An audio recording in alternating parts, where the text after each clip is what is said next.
Hey folks, welcome to AgentSpot. So in this video, what I want to do is walk you through the very first steps of getting your AgentSpot product setup. So what we're gonna start to do here is we're gonna go through the setup of users in ThoughtSpot and then get you started into setting up your AgentSpot organization. So in ThoughtSpot, so typically when you get signed up to AgentSpot, you'll be landing in ThoughtSpot itself. We're going to go and first set up privileges for your users to be able to use AgentSpot. So you're going to want to go onto the admin panel on the top left side right there. And then you're going to want to go into roles. So roles kind of like are permissions and things you can do in ThoughtSpot. Managing and using AgentSpots are examples of these roles. So we're going to create a role here and we're going to call it like let's say can use AgentSpot, and we're going to be looking for this particular role in here. So you'll see that here I have can access AgentSpot.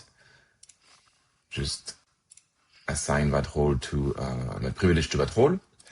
Then we're going to do a can manage AgentSpot, and we're going to be looking same thing, can manage AgentSpot right there. And now you have basically a particular role that exists with a particular privilege. You could also, of course, like assign more of that if you would like to, but we're going to keep it simple.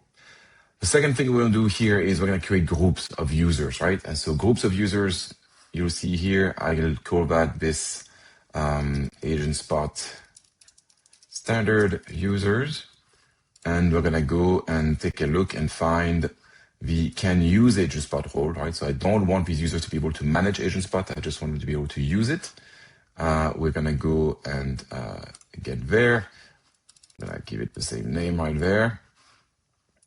I'm not going to give it users yet because we're just starting with AgentSpot. So I don't want people to see AgentSpot just yet before I have it set up. We're going to go and do that at the end. So here I've set up the can use AgentSpot right there.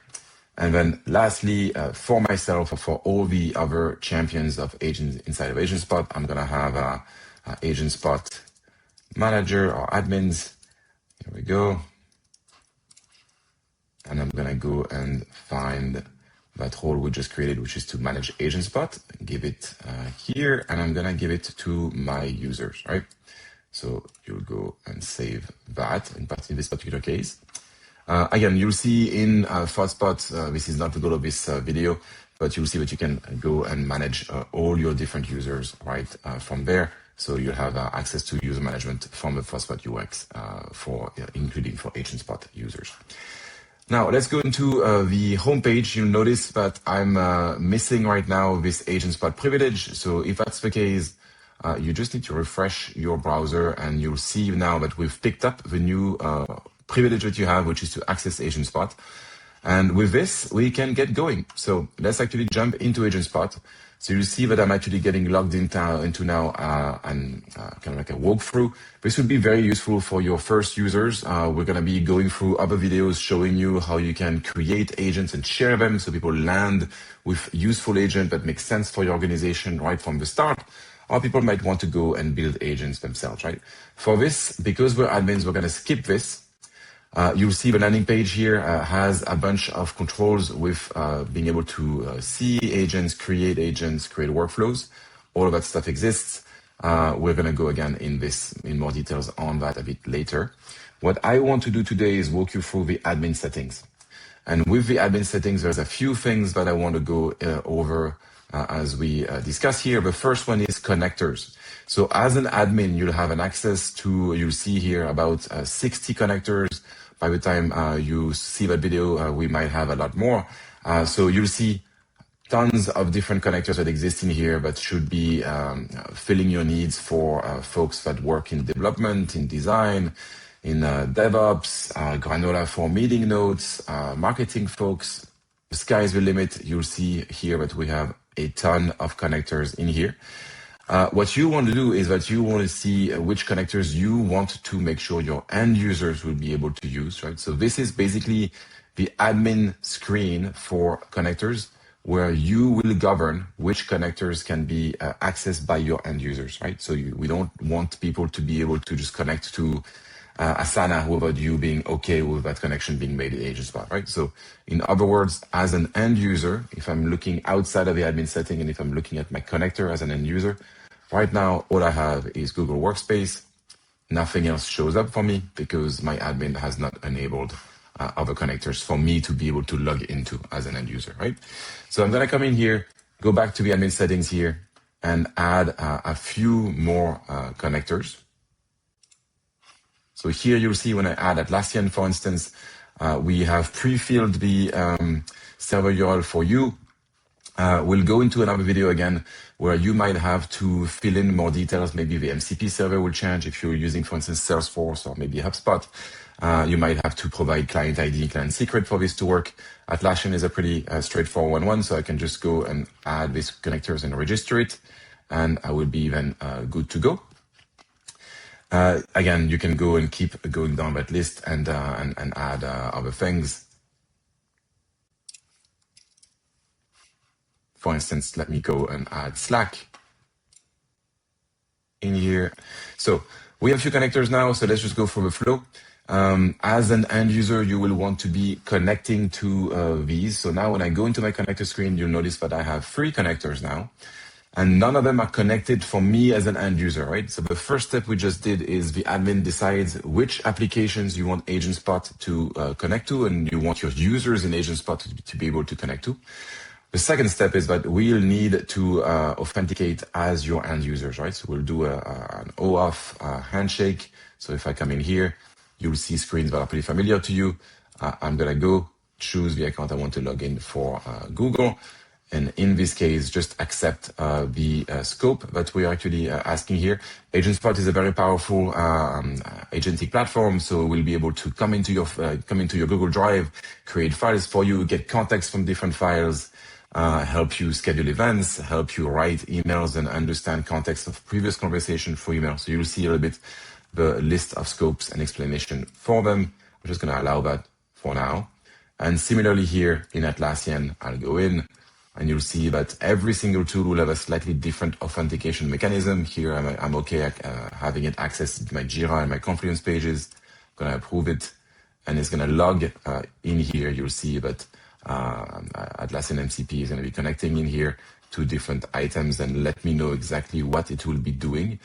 Everything will be done on the behalf of the users, right? So here, if you ask AgentSpot to write a ticket for you in Jira, it will be writing it with your username in mind, right? So you can keep going and connect, but you get the point. At the end of the day now, I have these different connectors enabled for me as an end user. Every single user in your organization will have to log in.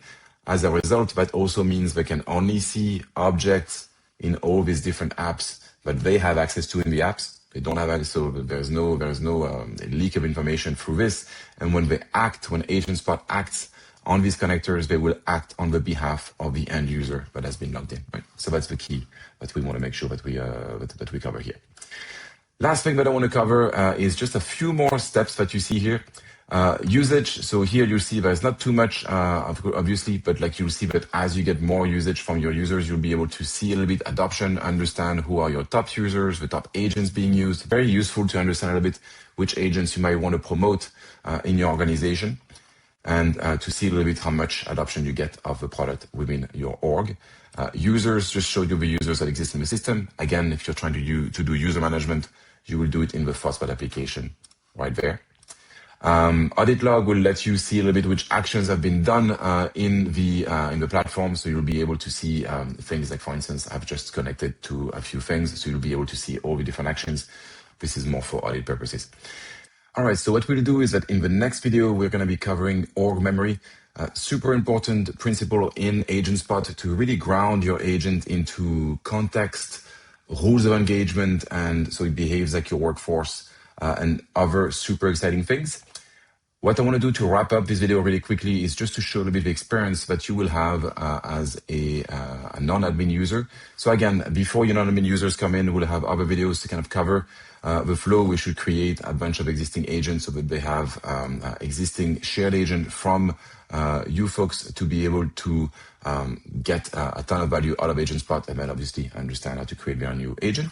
But let's just go back in ThoughtSpot now, and let's go into this particular section. So you're going to want to go into the admin settings here and play with users and group. So here, for instance, I have these groups of AgentSpot standard users. And what I'm going to do now is I'm going to go and enable Alex, Jordan, Morgan, and Taylor and add them to AgentSpot. So that could be, for instance, your pilot users of AgentSpot, your first champions to get on. I'm going to save that in here. And what you'll see is that I'm just going to log out as myself in here and log back in as them to show you the experience. Let me just log in as Alex.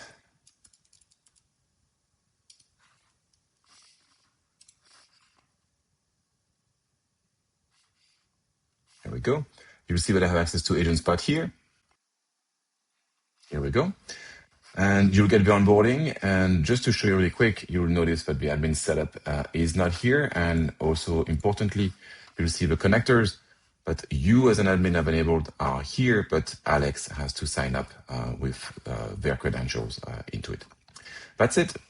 Thank you so much for your attention today.